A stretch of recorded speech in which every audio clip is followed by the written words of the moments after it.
matagutlo, matagadlaw. Adunay mga panghitabo didto sa kauluhan. Panghitabo sa gawa sa atong nasod ug adunay mga panghitabo dinhi sa atong dapit. Mga panghitabo nga mao'y makapaikag sa katawhan nga mabinantayon sa lakat ug dagan sa panahon karon. Itanyag ning istasyon DXSR ang 7 o'clock Breakfast News.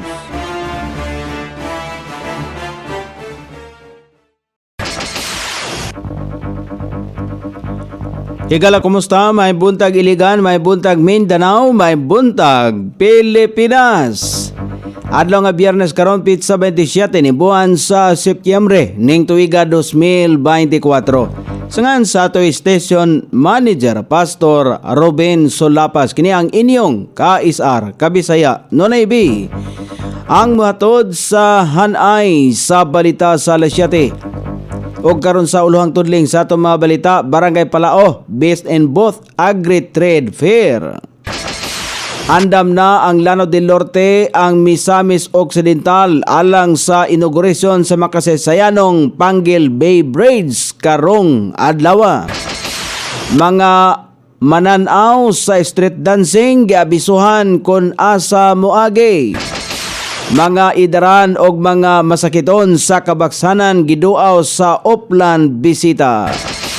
Balita sa kauluhan, kanhi ahente sa Bureau of Immigration nasikop sa sulod sa DOJ compound. Vice President Sara giangkon nga niadto siya sa Calaguas Island sa lalawigan sa Camarines Norte. Taal Volcano, soblay nga nahitabo ang phreatic eruption. 6.352 trilyones pesos nga national budget alang sa 2025 pasado na sa Kamara. Balita sa gawa sa nasod, mga eksperto sa Australia naghimo og bag-ong center screening test. Balita sa kinabuhing Kristohanon, Joshua Project nakadawat og reklamo sa mga estado sa India tungod sa pagpangabig.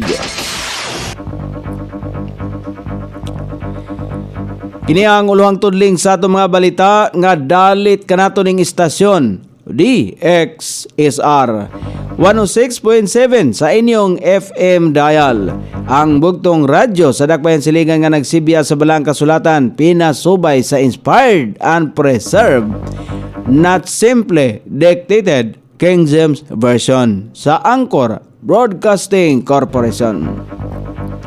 O karon sa kumpleto nga detalye, unas balita dinhi sa Iligan, gipasidunggan kagahapon adlaw atol sa culmination program sa Agri Trade Fair 2024 ang Barangay Balao isip maoy mananaog sa Best and Both.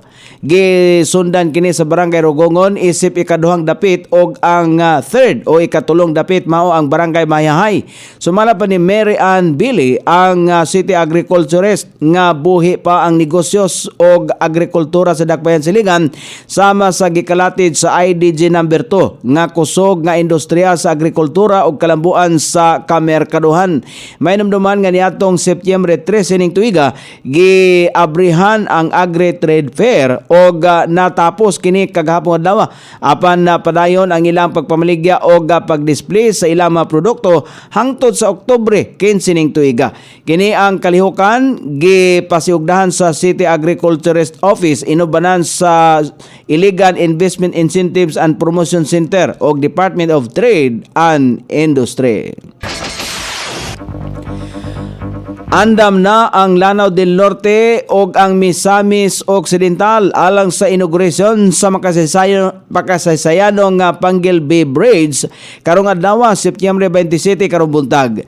Gipahugta na ang seguridad sa mga dapit sa tubod lalawigan sa Lanao del Norte og sa Tangub City lalawigan sa Misamis Occidental. Diin si Presidente Ferdinand Marcos Jr. maoy mangulo sa inauguration kauban sa Gobernadora Imelda Angging Kibran sa Dimapuro o Gobernador Henry Waminal, DPWH ug ang kontraktor. Ang media briefing na pahigayon kagahapon sa buntag aron mahibaluan ang protocol kabahin sa coverage. Giabisuhan ang publiko nga mutanaw sa street dancing showdown sa Anahaw Amphitheater karong adlaw nga dalan dapit sa Gaspatsos moagi. Ang mga contingents lang o mga musayaw sa kompetisyon ang tugutan nga moagi sa exit o ubos sa Anahaw. Parte kini sa pagpahapsay sa trapiko ug seguridad nga gipatuman. Kadto lamang adunay car pass, VIP pass ug sakinan nga sa mga sponsor ang tugutang musaka sa City Hall. Gihangyo sa LGU ang kooperasyon sa publiko aron maminusan ang kahuot sa venue. Gilauman ang pagdagsa sa mga mananaway base sa ihap sa audience sa street dancing sa nanglabay nga mga tuig. Samtang naka-standby usab ang Iligan City Disaster Risk Reduction and Management Office sa venue alang sa paspas nga pagresponde kung adunay emerhensya o nagkinahanglan sa medical nga assistance. Gibisita sa grupo sa Oplan Bisita ang Barangay Kabaksanan alang sa upat ka identified nga benepisaryo nga mahatagan og serbisyong medikal, mga tambal o wheelchair. Dako ang pagpasalamat sa benepisaryo tungod kay dugay na nila kining gihandom o wala sila magdahom nga mahatag kining ngadto kanila pinagi sa team sa Oplan Bisita. Lakip nga gitagaan og medical assistance ang dugang tulo ka mga idaran nga identified sa mga opisyal sa Barangay Kabaksanan. Gi-check up o gihatagan og mga tambal alang sa ilang mga balatian. Sumala pa sa anak sa usa nga nahatagan og medical assistance, gikalipay nila nga nahatagan og medical assistance ang ilang ginikanan. O karon sa balita sa kauluhan nga mabasa sa nagkalain-laing gula sa pamantalan karong adlaw nga nahipos sa lawak balitana ning istasyon DXSR 106.7 sa inyong FM dial. Ang bugtong radyo sa dakbayan siligan nga nagsibya sa balang kasulatan pinasubay sa inspired and preserved, not simply dictated King James Version sa Anchor Broadcasting Corporation.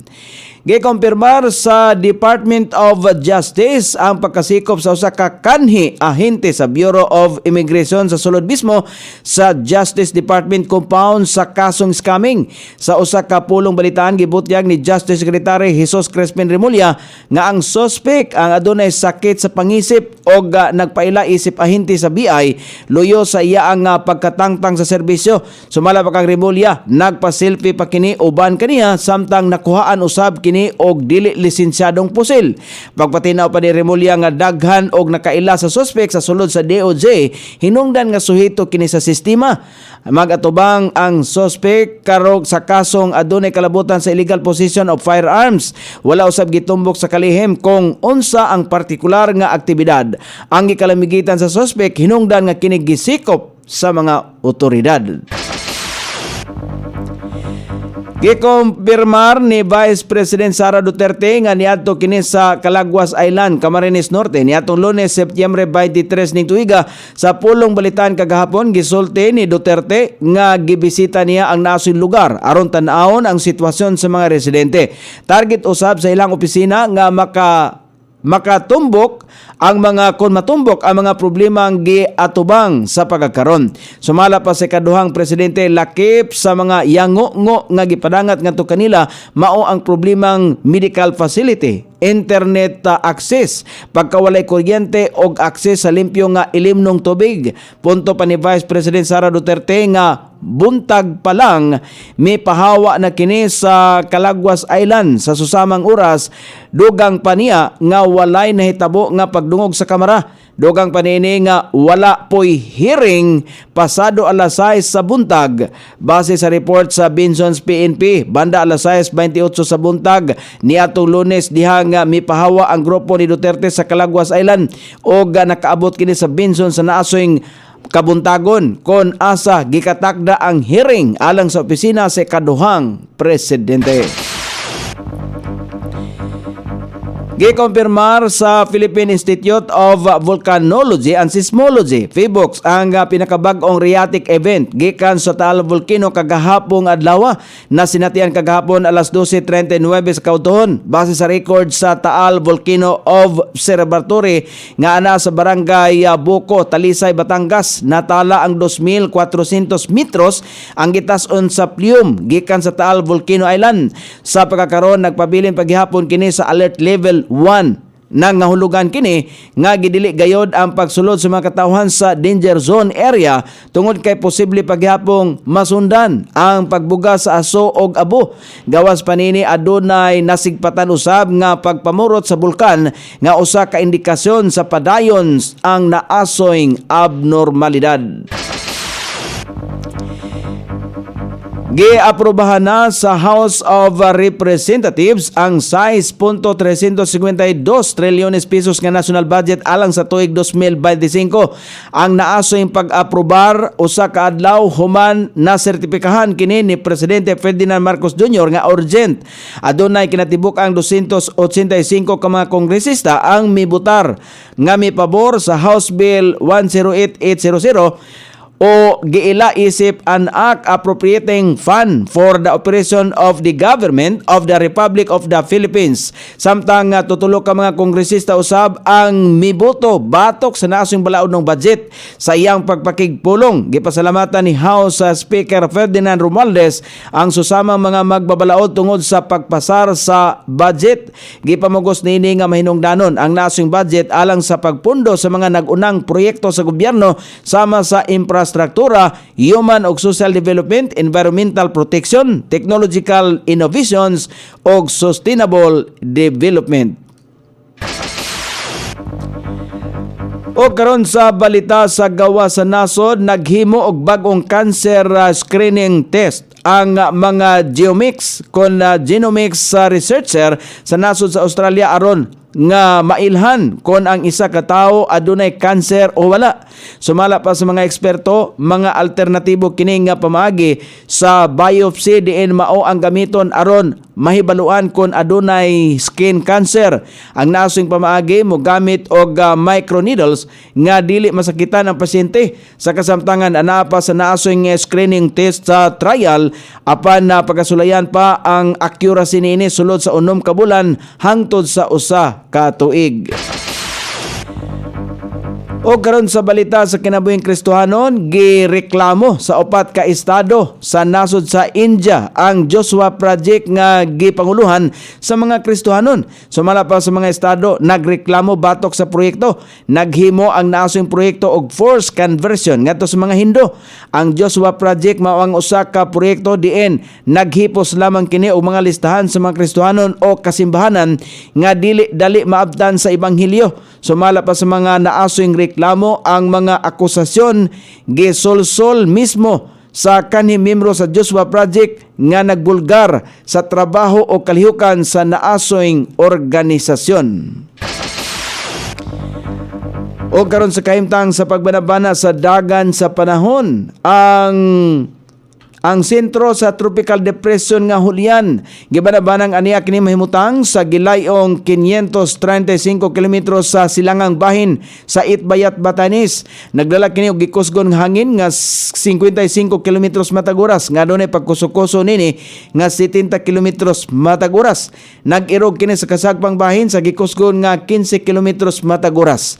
Ang Ilocos Norte, Apayao, Batanes, Kalayaan, kon Cagayan, lakip na ang Babuyan Islands og Isabela ang makatagamtam og managumon nga kalangitan. Inubanan sa patak-patak nga mga pagulan kini epekto sa tropical depression nga Julian.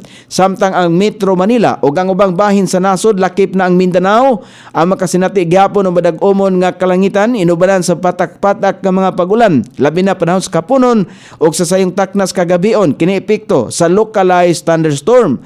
Sukod sa temperatura dinhi sa Dakbayan Siligan ang kabugnaon ana sa 24 gang kainiton mosangko sa 34 degrees centigrado. Ang adlaw misilang kaganiya sa alas 5:45 ug mosahop unya sa alas 5:48 sa sayong takna sa kagabion.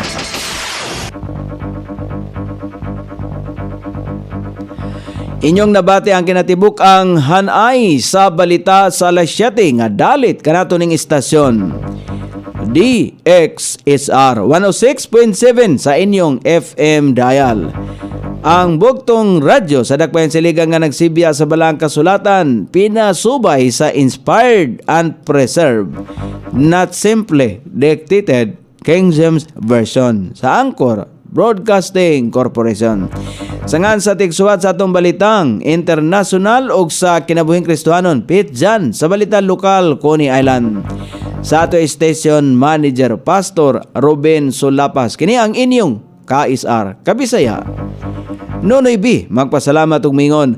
Mayong buntag, Iligan.